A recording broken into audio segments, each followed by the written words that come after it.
महत्वाची बातमी, अमित शहांची छत्रपती संभाजीनगरच्या रामा इंटरनॅशनल हॉटेलमध्ये बैठक सुरू झाली आहे। शहांची फडणवीस, बावनकुळे, कराड यांच्यासोबत तासाभरापासून बैठक जी आहे ती सुरू आहे।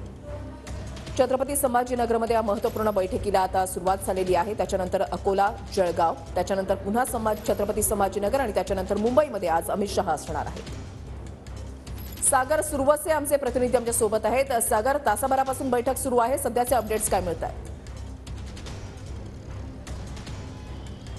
विशाली, आपण पाहिलं की खरं तर अमित शहा हे काल रात्रीच संभाजीनगर शहरामध्ये दाखल झालेले आहेत आणि त्यानंतर रामा इंटरनॅशनल या हॉटेलमध्ये मुक्कामी आहेत।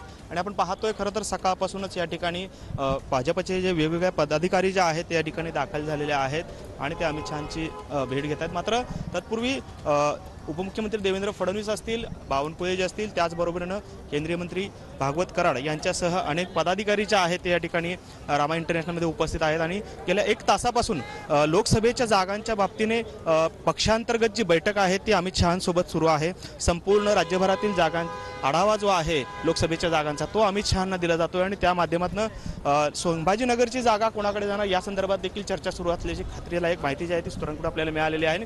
आपण पाहतोय अमित शहा खरं तर 10:30 वाजता अमित शहा हे संभाजीनगर एअरपोर्टवरून या ठिकाणी अकोल्याला जाणार होते। मात्र अद्यापही गेल्या 1 तासापासून अमित शहा जे आहेत ते या ठिकाणी या रामा इंटरनॅशनल हॉटेलमध्ये आहेत आणि 1 तासापासून त्यांची बैठक जी आहे ती या ठिकाणी सुरू असल्याचं आपल्याला पाहायला मिळते।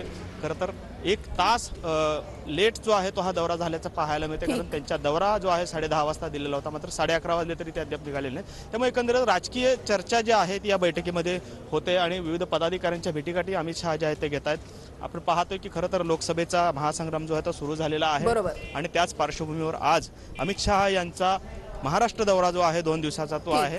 आपण पाहतोय अकोला असेल, त्याचबरोबर जळगाव असेल, या ठिकाणी वेगवेगळ्या सभा बैठका जे आहेत ते घेत आहेत आणि नंतर आता संभाजीनगरमध्ये संध्याकाळी सभा होणार आहे। नक्कीच, धन्यवाद सागर दिलेल्या सविस्तर माहितीसाठी। तर छत्रपती संभाजीनगरमध्ये आता अमित शहा यांची बैठक सुरू आहे।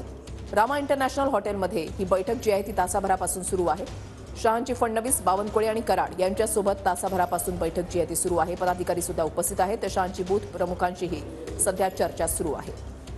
लोकसभा निवडणुकांच्या पार्श्वभूमीवर अमित शहा यांनी महाराष्ट्रावर आता लक्ष केंद्रित करायला सुरुवात केली आहे।